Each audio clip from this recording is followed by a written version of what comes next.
अस्सलाम वालेकुम। Electromagnetic theory के नए लेक्चर के साथ आपकी खिदमत में हाजिर हो चुका हूँ मैं, और अल्लाह करे कि आप लोग, आपके वालिदैन, अजीज़ व अक़ारिब, सब लोग आपसे रिलेटेड जो है, मुझसे रिलेटेड जो है, वो इस कोरोना जैसी बीमारी से महफूज रहे, हमारे मुल्क में से जल्द अज जल्द ये मूजी मर्ज जो है वो ख़त्म हो। ओके, इलेक्ट्रोमैग्नेटिक थ्योरी का सफ़र हम लोगों ने स्टार्ट किया। हम लोगों ने बात ये की कि इलेक्ट्रोमैग्नेटिक थ्योरी है क्या चीज़ और ये इंपॉर्टेंट क्यों है। इलेक्ट्रोमैग्नेटिक थ्योरी में हम सोर्सेज और उनके इफेक्ट्स को स्टडी कर रहे होते हैं। सोर्सेज से मुराद हम लोगों ने ली कि चार्जेस हैं, चार्जेस से रिलेटेड करंट हो गया, और फिर इफेक्ट्स में फील्ड्स आ जाएंगे, इलेक्ट्रिक फील्ड या मैग्नेटिक फील्ड और उनकी densities, electric flux, magnetic flux density. फिर हमने कहा कि ये इंपॉर्टेंट इसलिए है बहुत ज़्यादा कि इलेक्ट्रिकल इंजीनियरिंग में वो तमाम लूप होल्स या वो तमाम क्वेश्चंस जो कि इलेक्ट्रिक सर्किट थ्योरी छोड़ देती है, इलेक्ट्रोमैग्नेटिक थ्योरी इसका जवाब देती है, या वायरलेस कम्युनिकेशन जो है वो सारी की सारी हमारी इलेक्ट्रोमैग्नेटिक थ्योरी की जस्टिफिकेशन पर लाई कर रही होती है। फिर हमने कहा कि अच्छा, अगर हम इस थ्योरी को डेवलप करना चाह रहे हैं तो इसके 3 स्टेप्स लेते हैं। सबसे पहले बेसिक क्वांटिटीज़ के, इस सब्जेक्ट की बेसिक क्वांटिटीज़ क्या हो सकती हैं, तो वो सोर्सेज और उनके इफेक्ट्स वाली क्वांटिटीज़ हमारे पास आ गई। फिर हमने कहा कि इस थ्योरी के लिए रूल्स ऑफ ऑपरेशन हमारे पास कौन से हो सकते हैं, तो उसमें हमने लीनियर अलजेब्रा लिया, कैलकुलस लिया, ऑर्थोगोनल कोऑर्डिनेट सिस्टम लिया, फिर ग्रेडियंट, डाइवर्जेंस और कर्ल जैसे ऑपरेटर जो मोस्ट इंपॉर्टेंट हैं रूल्स ऑफ ऑपरेशन में। इनकी आगे एक्सटेंशन पर नल आइडेंटिटीज़ हमने डिफाइन की। फिर बहुत इंपॉर्टेंट हेल्महोल्ट्ज़ थ्योरम जो था, स्टोक्स थ्योरम भी बीच में था जो कि बेस कर रहा था कर्ल के साथ, और डाइवर्जेंस थ्योरम था बीच में। तो ये अभी तक हमने रूल्स ऑफ ऑपरेशन, हेल्महोल्ट्ज़ हमारा लास्ट टॉपिक था, रूल्स ऑफ ऑपरेशन इनकाउंटर किए हैं। अब हम अपने थर्ड स्टेप यानी कि फंडामेंटल पोस्टुलेट्स की तरफ ट्रेवल कर रहे हैं। फंडामेंटल पोस्टुलेट में जो सबसे पहली चीज़ हम डिस्कस करेंगे वो electrostatic. So what is electrostatic? Electrostatic में हम चार्जेस की स्टडी करेंगे और उनके इफेक्ट्स, तो बेसिक डेफिनेशन के लिहाज से कौन से चार्जेस हमने स्टार्ट में बात की कि या तो स्टडी हो सकते हैं या इन मोशन हो सकते हैं। सो इलेक्ट्रोस्टैटिक वो स्टडी है जिसमें हम स्टडी चार्जेस और उनके इफेक्ट, जिसको स्टैटिक इलेक्ट्रिक फील्ड कहते हैं, इनको हम देखेंगे कि एक चार्ज है जो कि मूव नहीं कर रहा है, उसकी वजह से जो फील्ड प्रोड्यूस हो रहा है वो क्या है, किस तरह से है, और उसके मुख्तलिफ सिनेरियोज में किस तरह से वेरिएशन है, और उसकी बेस पर मुख्तलिफ फार्मूलाज या थ्योरम्स ड्राइव कैसे होंगे। सो ये सारी की सारी चीज़ें इलेक्ट्रोस्टैटिक्स में हैं। As long as charge is not moving, their effect is producing, और ये सारी डिस्कशन जो है वो इलेक्ट्रोस्टैटिक में। इलेक्ट्रोस्टैटिक बहुत आसान सी चीज़ है as compare to big picture electromagnetic, उसका एक चंक है, लेकिन बिल्डिंग ब्लॉक है इलेक्ट्रोमैग्नेटिक्स के लिए।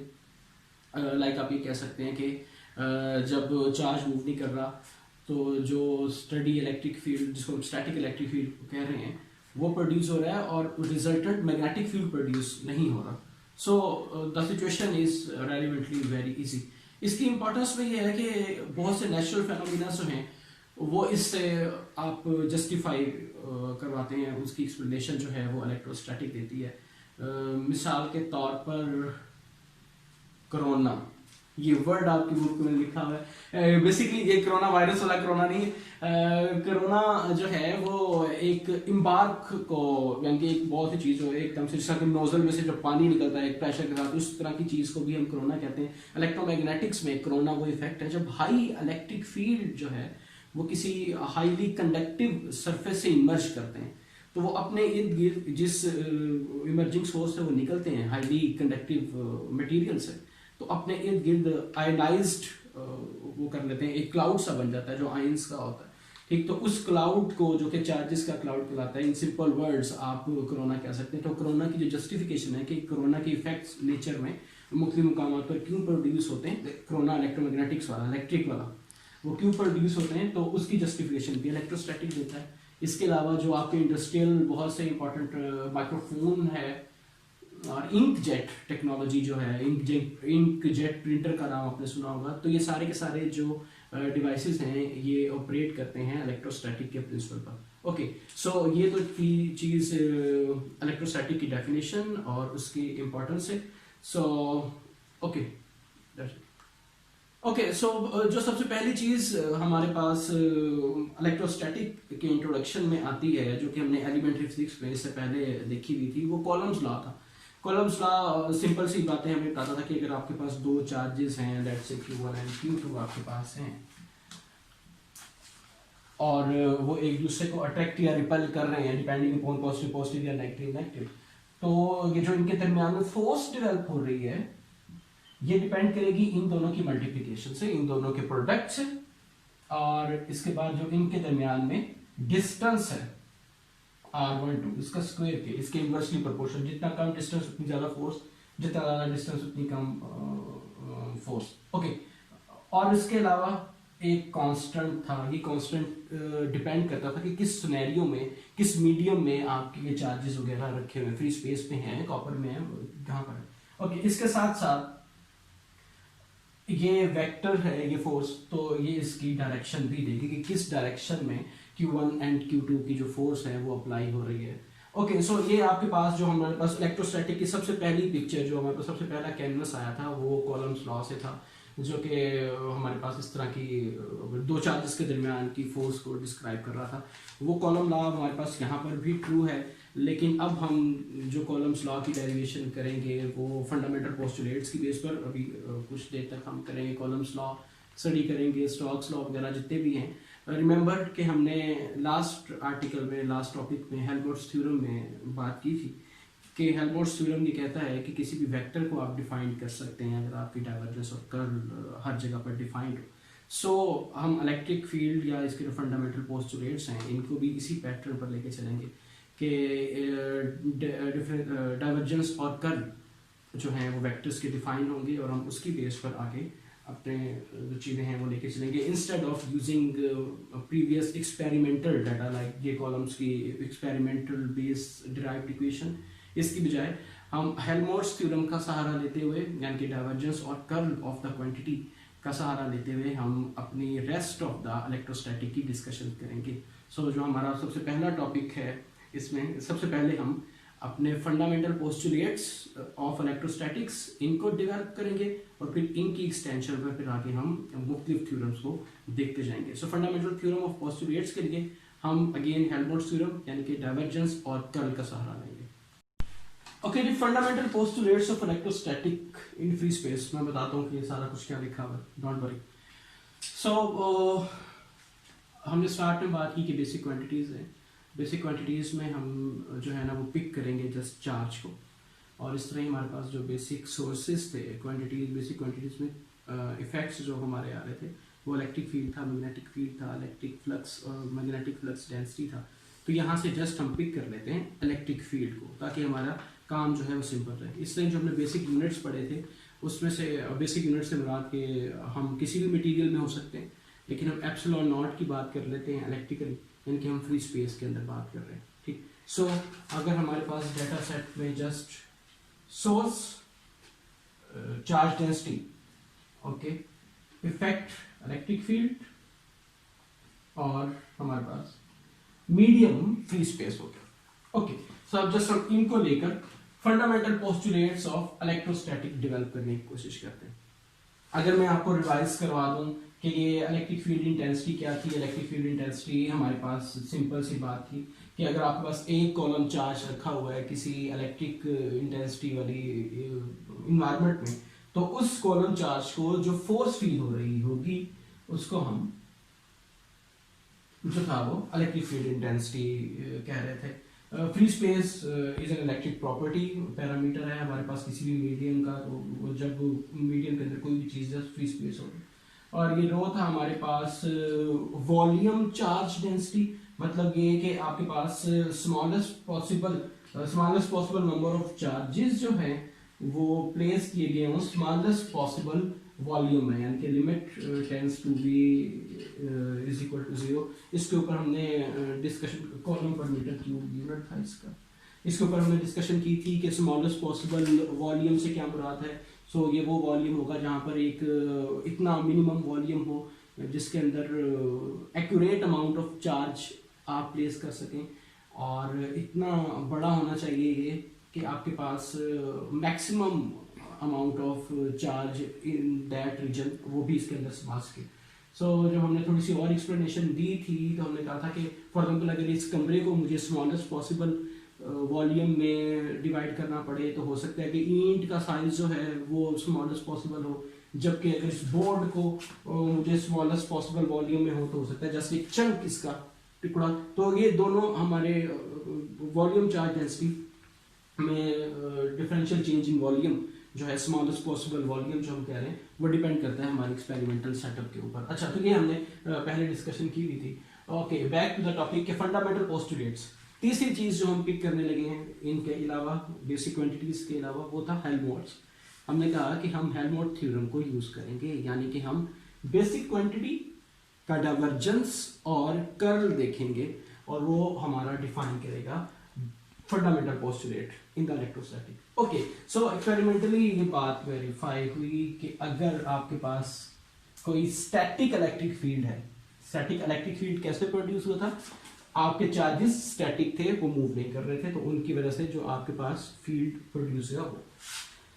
अगर हम इसका फ्लो लेना चाहें तो वो इक्वल टू जीरो नहीं होगा, यानी कि वो सोलेनॉइडल नहीं है।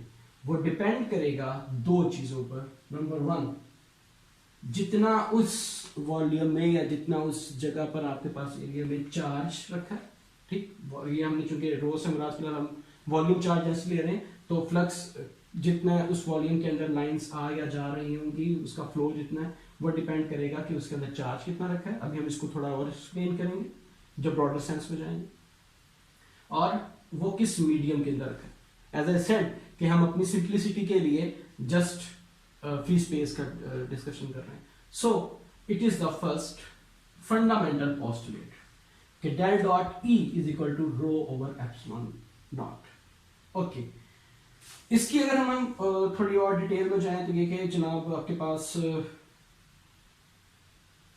इलेक्ट्रिक फील्ड जो है वो सोलेनॉइडल नहीं है, और किसी भी रीजन में इलेक्ट्रोस्टैटिक फील्ड जो है उसके फ्लो की डिपेंडेंसी है उस रीजन के अंदर रखे हुए चार्ज के ऊपर। ठीक, सेकंड फंडामेंटल पोस्टुलेट, जाहिर बात है हमने कहा कि हेल्महोल्ट्ज कहता है कि डाइवर्जेंस और कर्ल डिफाइन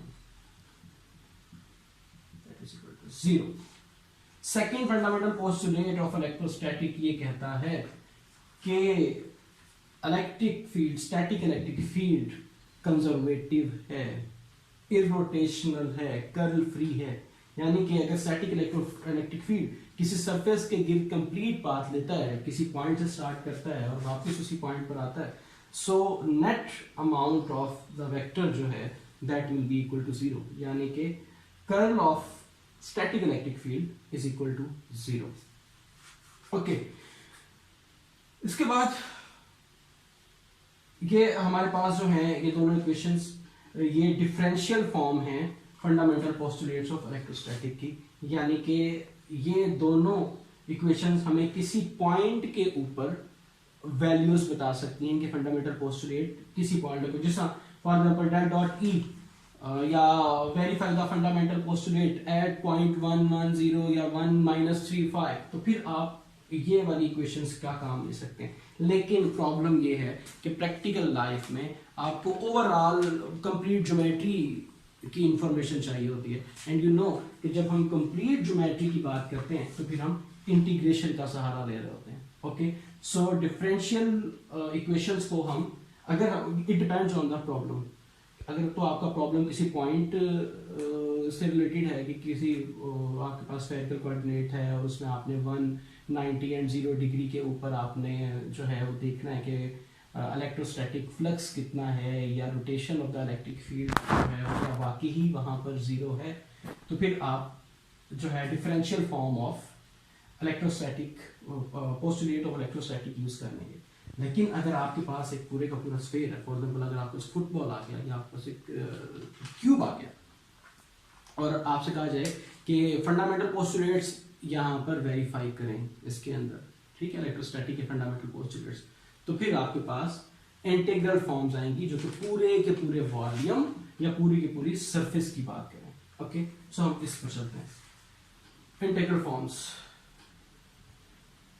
ये दोनों थी डिफरेंशियल फॉर्म्स। आपकी बुक में टेबल बना हुआ है, उसमें वहां पर इक्वेशंस लिखी हैं। इंटीग्रल फॉर्म ड्राइव करने के लिए मैं दोनों साइड पर अगर इंटीग्रेशन दूं जब मैं डिफरेंशियल डाइवर्जेंस की बात कर रहा हूं तो मुझे वॉल्यूम के ऊपर इंटीग्रेशन करना है। Divergence flux through the volume, ठीक, flux of the electrostatic quantity through this volume, so that's why I have to integrate on the volume. So same integration.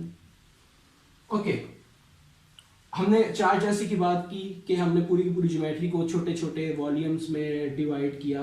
तो इसका मतलब है कि अगर छोटे छोटे वॉल्यूम्स को हम ऐड अप कर लें, इंटीग्रेट कर लें,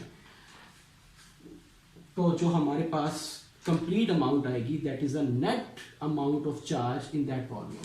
सो इस क्वांटिटी को आप एप्सिलॉन नॉट कांस्टेंट 1/एप्सिलॉन नॉट बाहर आ गया, ये integration of charge density over the complete volume, ये आपके पास टोटल अमाउंट ऑफ चार्ज आ, ठीक। ओके, लेफ्ट हैंड साइड जी, क्या ख्याल है लेफ्ट हैंड साइड के बारे में? कोई याद आ रहा है आप लोगों को? थ्योरम, डाइवर्जेंस या Stokes theorem. Okay, divergence theorem. Divergence theorem ये कहता था कि instead of divergence of a vector quantity over the complete volume, आप वो उस वॉल्यूम को जो सरफेस ने इंक्लोज किया हुआ होता था, अगर आप उसके ऊपर ही इंटीग्रेशन कर लेते हैं इस वेक्टर फील्ड की इंस्टेड ऑफ डाइवर्जेंस की, सो ये दोनों काम आपके बराबर है। आप चाहे ये वाली साइड यूज कर लें, ये यूज कर लें। सो यहां पर आपके पास E dot D of S is equal to,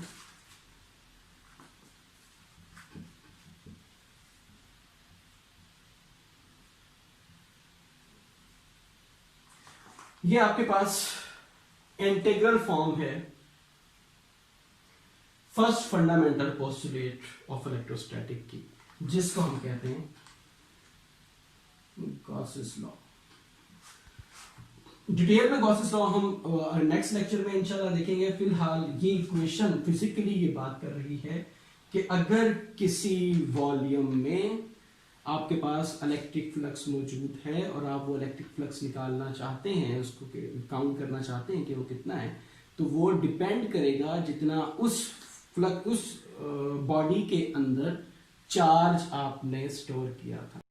ठीक है, आप फिर कॉमन सेंस की अब हमारे लिए जो है ये बात नेचुरल के लिहाज से है कि अगर मैं किसी बॉडी के अंदर जितना मैं किसी बॉडी के अंदर चार्ज स्टोर करूंगा उतना ही उसमें से लाइन ऑफ इलेक्ट्रिक फील्ड्स या फ्लक्स जो है वो बाहर आएगा। ठीक, सो ये बात जो मैथमेटिकली है वो गॉसेस लॉ ने, या जो हमारे पास थ्योरम की फॉर्म में है, वो यहाँ से फंडामेंटल पोस्टुलेट ऑफ इलेक्ट्रोस्टैटिक में इस इक्वेशन से वेरीफाई होती है। ठीक, और दूसरा ये कि उसकी मदद से डाइवर्जेंस थ्योरम की वजह से हमने वॉल्यूम को रिप्लेस कर दिया सरफेस से, यानी कि गॉसेस लॉ एक स्टेप और आगे गया, उसने कहा कि वॉल्यूम को डिस्कस करने की जरूरत नहीं है।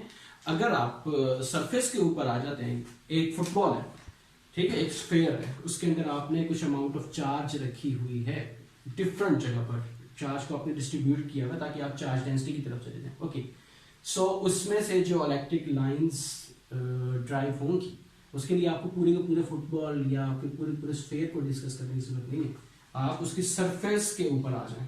ठीक, यानी कि ये वाला integral for the case of sphere क्या हो जाएगा जी, आर, और आगे जो आपके पास सॉरी ये ए आर यूनिट वेक्टर, आगे आपको पता ही है डी आर तो आएगा नहीं, यहाँ पर आएगा डी थीटा और डी फाई, लेकिन इनके साथ आर और आर कॉस थीटा वाली टर्म्स भी आएंगी। ठीक, और ये डॉट होंगी जो भी आपके पास यहाँ पर इलेक्ट्रिक फील्ड है।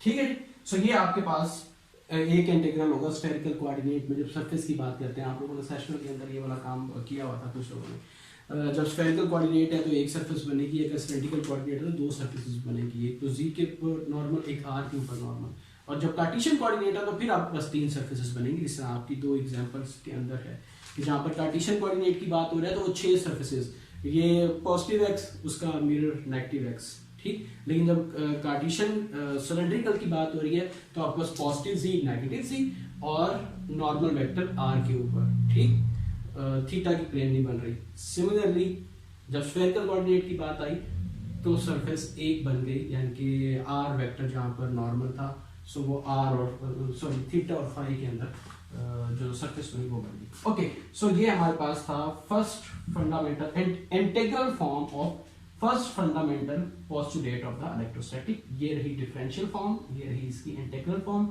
इंटीग्रल फॉर्म से हमें मिला गॉसेस लॉ, ठीक है। ओके, उसके बाद second, excuse me, okay I have to read it.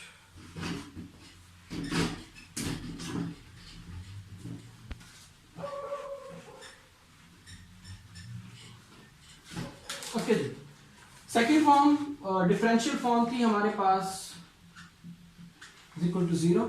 अगर मैं पूरे के पूरे सरफेस की बात करूं कि पूरे के पूरे सरफेस के ऊपर कितनी रोटेशन बन रही है, ऑल्दो इट्स इरोटेशनल, तो बजाय से कि मैं चंक्स को देखूं तो मैं इसकी इंटीग्रेशन करूंगा पूरी सरफेस के ऊपर। ओके, स्टोक्स थ्योरम मुझे ये कह रहा है कि जनाब बजाय इसके कि आप पूरी पूरी सरफेस के ऊपर इंटीग्रेशन करें, आप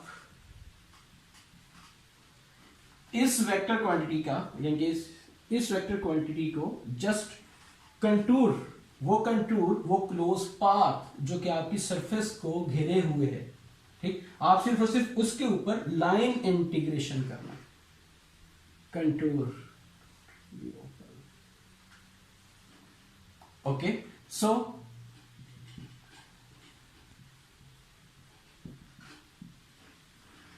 integral form of second fundamental postulate of electrostatic is this equation. अब इस इक्वेशन से दो बहुत इंपॉर्टेंट रिजल्ट निकलने वाला है। अगर आप इसको नोट करें, इसको देखें गौर से, और इसके अगर मैं यहाँ पर यूनिट्स भी डिस्क्राइब करूँ, चलिए यूनिट डिस्क्राइब कर सकते हैं। इलेक्ट्रिक फील्ड का वोल्ट पर मीटर, और जो डिफरेंशियल चेंज इन लेंथ है वो मीटर, स्केलर क्वांटिटी। ओके, वैसे भी अगर आप देखें ये वेक्टर है, यहाँ पर dl, चाहे आपको Cartesian coordinate for example dot ax, तो जो आपके पास रिजल्ट रह जाता है E डॉट डी ऑफ से वो एक स्केलर क्वांटिटी आ जाती है, ठीक। स्केलर क्वांटिटी आई, कौन सी क्वांटिटी आई, वोल्टेज। और ये मेरे पास कंटूर क्या चीज है, अगर ये मेरे पास यही वाली सरफेस है, एक्स वाई सरफेस ये है, तो इसका कंटूर मेरे पास बनता है x negative y, negative x positive y, ठीक। It means it is a close path, जो हम बात कर रहे थे कि ये इरोटेशनल है, स्टैटिक इलेक्ट्रिक फील्ड जो है वो कंजर्वेटिव है। ओके, सो ये पाथ यहां से आपने स्टार्ट किया, करा के आप वापस यहां पर आ गए। वॉल्यूम, सॉरी यार, वॉल्यूम नहीं, क्या नाम है, वोल्टेज, ठीक। E dot D of L, ये वोल्ट पर मीटर था, मीटर से कैंसिल हुआ, तो voltage in a close path is equal to 0। कुछ याद आ रहा है? जिन लोगों ने ECA1 पास की हुई है और ECA2 भी पास की हुई है,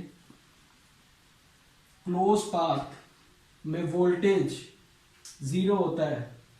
algebraic sum of voltage in a loop is equal to 0, KVL। यानी कि जिस हमने इलेक्ट्रोस्टैटिक की इंपॉर्टेंस के तौर पर बात की थी कि इलेक्ट्रोस्टैटिक हमारे बहुत से फंडामेंटल जो रूल्स हैं इलेक्ट्रिक इंजीनियरिंग के, उनको भी वेरीफाई करने के लिए इस्तेमाल होता है इंडस्ट्री और बाकी अदर उसके फेनोमेनल्स की बजाय। जिसमें कोरोना की एक एग्जांपल दे दी थी, एक काम यहाँ पर बचा के रख लिया था कि ये देखें आपके जो इलेक्ट्रोस्टैटिक है वो आपके KVL को भी वेरीफाई करता है, ठीक। इलेक्ट्रोमैग्नेटिक्स इलेक्ट्रिक थ्योरी को वेरीफाई कर रही है। ओके, सो ये तो एक कॉन्सिक्वेंट था, एक रिजल्ट था integral form of electric field का। दूसरा काम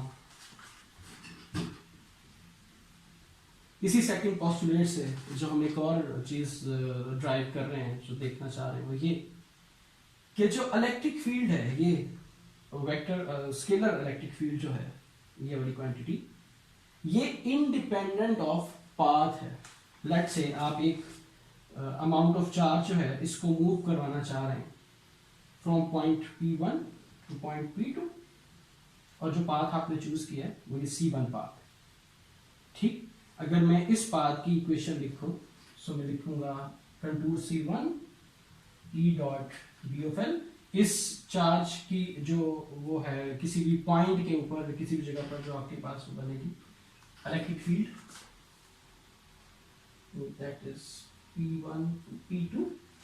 C1 means path complete control, और पाथ कहाँ से स्टार्ट हो रहा है कहाँ एंड हो रहा है, P1 से P2. ओके, और फिर उसके बाद वही चार्ज आप लेके आ रहे हैं P2 से P1 के ऊपर वाया पाथ C2. ओके, तो अब आप क्या करेंगे इसकी इंटीग्रेशन में, C2 P dot D of L that is equal to P2 से स्टार्ट किया P1 पर आ गए. ठीक है, P1 से P2 तक का सफर तय करने के लिए मैं इन दोनों को ऐड करूं.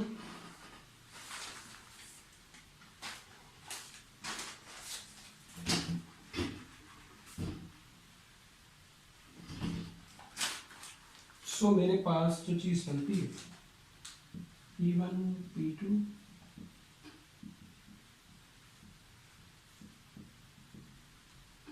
That is equal to 0. ये इक्वेशन जब मैं एक्सपेंड करूंगा, for this path is equal to 0 और this path is equal to 0, तो total sum is equal to 0.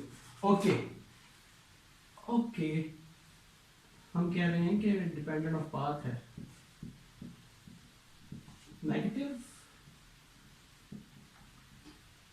इस साइड को मैं दूसरी तरफ ले जाता हूं. ओके, इंटीग्रेशन में आपको क्या करना होता है, इंटीग्रेशन में अगर आप अपनी लिमिट को स्विच करते हैं तो आपका साइन चेंज हो जाता है. सो 1 2,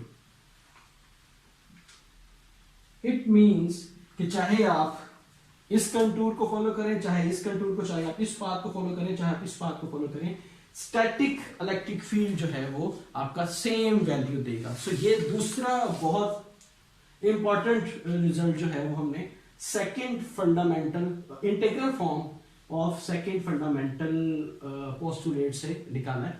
and all of this stuff is in the free space. Okay, हम किसी मीडियम के अंदर नहीं है, किसी कंडक्टर के अंदर नहीं है, किसी डाइलेक्ट्रिक के अंदर नहीं है. ये डिस्कशन हम थोड़े अरसे के बाद शुरू करेंगे.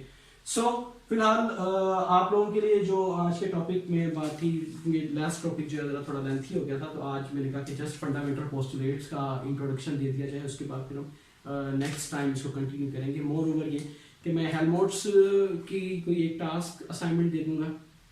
और ओके, सो मैं जो प्रैक्टिस के लिए, ताकि आपको हेल्महोल्ट्ज और फंडामेंटल पोस्टुलेट्स की तरह थोड़ी और इंसाइट हो जाए, तो हेल्महोल्ट्ज का एक आधा जो है वो क्वेश्चन आपको टास्क दे दूंगा.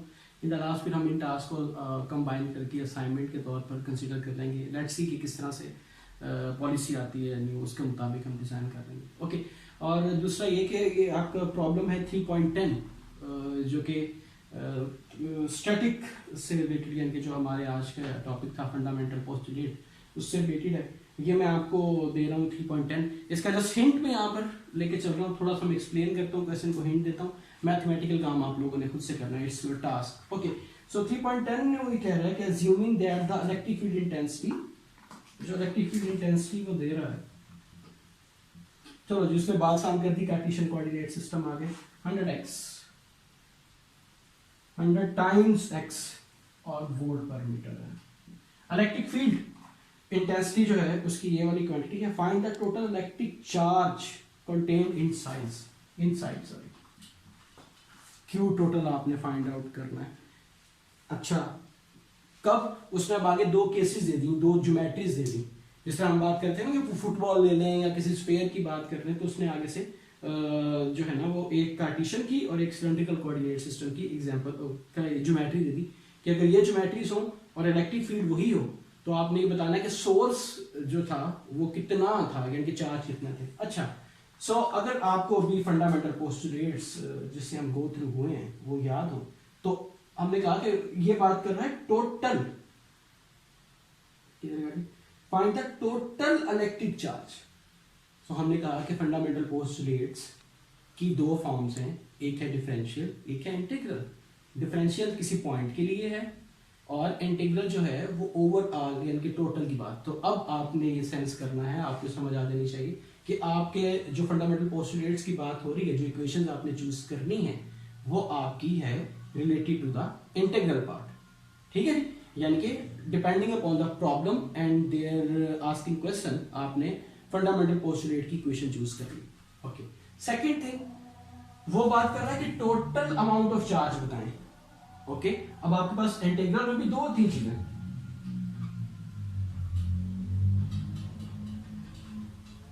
और दूसरी थी राइट। अब अगर आप एनालिसिस करें तो टोटल चार्ज यहां पर है, यहां पर तो चार्ज का जिक्र ही नहीं है, वो तो है ही रोटेशनल। ठीक, सो इस वजह से आप इस इक्वेशन को भी कंसीडर नहीं करेंगे। इन अदर वर्ड्स कि आपने ये वाली इक्वेशन कंसीडर करनी है to find out the total amount of Q. Okay जी, यहां तक बात समझ आ गई कि प्रॉब्लम को आपने समझना किस तरह से, उसको आगे थोड़ा सा एक्सटेंड कैसे करना। अच्छा, अब हम चलते हैं अपने पार्ट्स की तरफ। ए पार्ट में वो ये बात कर रहा है आ क्यूबिकल वॉल्यूम, एक क्यूब आपके पास होना चाहिए जिसकी तमाम साइड जो हैं 100 millimetre, a cubical volume 100 millimetre on a side centred symmetrically at the origin. आपने एक दफा पहले जो एग्जांपल की हुई थी उसके अंदर वो सेंटर के ऊपर रख रहा था ओरिजिन, ठीक है, और हर साइड जो थी वो क्यूब की हर साइड जो थी वो यूनिट थी, यानी कि एक एक थी, और उसने एक की बजाय 100 कर दिया, नॉट अ बिग डील। और on a side centred symmetrically at the origin, यानी कि क्यूब का जो सेंटर है, अगर ये आपके पास क्यूब है तो सेंटर के अंदर आपके पास रखा हुआ है। Let me draw,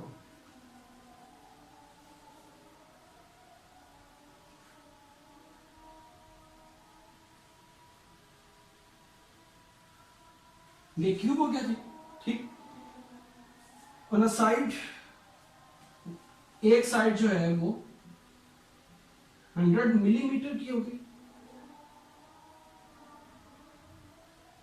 on side centred symmetrically at the origin. Origin इसका बनेगा कि बन यहां पर, यानी कि एक्स के लिहाज से भी हमारे पास जो था वो एक्स के लिहाज से भी ये सेंटर में होना चाहिए, वो मेरी ज्योमेट्रिक में तो शायद आपको फील ना हो रहा। वाई के लिहाज से भी ये सेंटर में होना चाहिए, ओरिजिन जो है कोऑर्डिनेट सिस्टम का ओरिजिन सेंटर में है, और जी के लिहाज से भी ये सेंटर में होना चाहिए। जी का सेंटर, एक्स का सेंटर, सॉरी वाई का सेंटर, और ये एक्स का सेंटर, ठीक। सो अब आप इसको रखकर जब इंटीग्रेशन स्टार्ट करेंगे सरफेस की, लेट से आपने पहली वाली सरफेस ली तो इसका normal vector E dot D of S. अब यहां पर आपके पास आसानी ये है कि ई का कंपोनेंट ही एक है। Okay, so think on it कि आपके पास प्रॉब्लम रिलेटिवली इजी आ गया। ओके, और फिर आपने जो लिमिट ऑफ इंटीग्रेशन लेनी है वो ये वाली बात का ध्यान रखना कि सेंटर में आप बैठे हुए, ठीक, तो आपने कहां से कहां तक जाना है। Okay, it's totally up to you, your IQ कि आप किस तरह से प्रॉब्लम को लेकर चल रहे हैं। B part,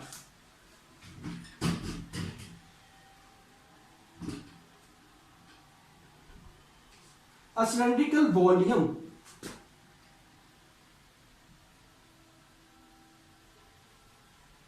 around the z axis, ठीक, अगर कार्टेशियन की मैं दोबारा से geometry, having a radius 50 millimeter and a height 100 millimeter, इसकी सिलेंडर की height 100 millimetre, centred eight the origin. Again उसने कह दिया कि ये सेंटर्ड जो ओरिजिन है वहां पर आपके सिलेंडर का सेंटर होना चाहिए, एक्स ये वाई, अगर पार्टीशन से अगर इसकी मुशाबियत करना चाहो। ओके, सो अब आपके पास अगेन हाँ यहां पर एक चीज आपको देखना होगी कि जो आपका गिवन है वो कार्टेशियन में है, जो आपकी ज्योमेट्री है इस वक्त वो सिलेंड्रिकल में है। ओके, सो उसके बाद आप देखेंगे कि आपकी कौन कौन सी सरफेसेस आनी चाहिए, राइट, और उन सरफेस की लिमिट्स कौन सी होनी चाहिए। ओके, ये आपकी नॉर्मल लिमिट्स के लिहाज से अगर आ रहा था तो इट्स ओके, यानी it's totally up to you. मैं इसके बारे में हिंट नहीं देना चाह रहा, यही चीजें जो है वो आपने सोचनी है और इस प्रॉब्लम को जो है रिजॉल्व करना है, ठीक। हेल्महोल्ट्ज से रिलेटेड जो है मैं कुछ जो है वो आपको दे दूंगा और मैं PDF की फाइल बनाकर गूगल क्लासरूम के ऊपर या व्हाट्सएप ग्रुप दोनों पर शेयर कर दूंगा। ओके, अगेन क्वेश्चंस आंसर्स वगैरह जो हैं वो आप you are more than welcome. मुझे अभी आज ही जो है लेक्चर अपलोड हुआ है एंड दैट्स गुड कि आप लोग इतने इंटरेस्टेड हैं कि आप लोगों ने आज ही लेक्चर पढ़ा और मेरे पास कुछ स्टूडेंट्स के क्वेश्चंस भी आ गए। That's very good. आप लोग ऑनलाइन भी जो है वो अपना काम कंटिन्यू करेंगे। रिमेंबर कि शायद ये थोड़ा एक्सटेंड हो जाए और हमें कुछ ऐसा और ऑनलाइन के ऊपर ही चलना पड़े। So don't take it easy कि जब हम यूनिवर्सिटी दोबारा जाएंगे अनफॉर्चुनेटली हमें इन टॉपिक्स को रिवाइज नहीं करना होगा इतनी डेप्थ में। शायद हम 2-3-5 मिनट का रिवीजन ले लें या अलहदा क्लासेस ले लें, लेकिन काइंडली टेक इट सीरियसली और इसको रिवाइज करना शुरू कर दें। जो भी क्वेश्चंस हैं या आपको कोई डाटा एडिशनल चाहिए तो काइंडली मुझसे कांटेक्ट कर लीजिएगा। अल्लाह मियां आप सब लोगों को महफूज रखे हर लिहाज से और अल्लाह हाफिज़।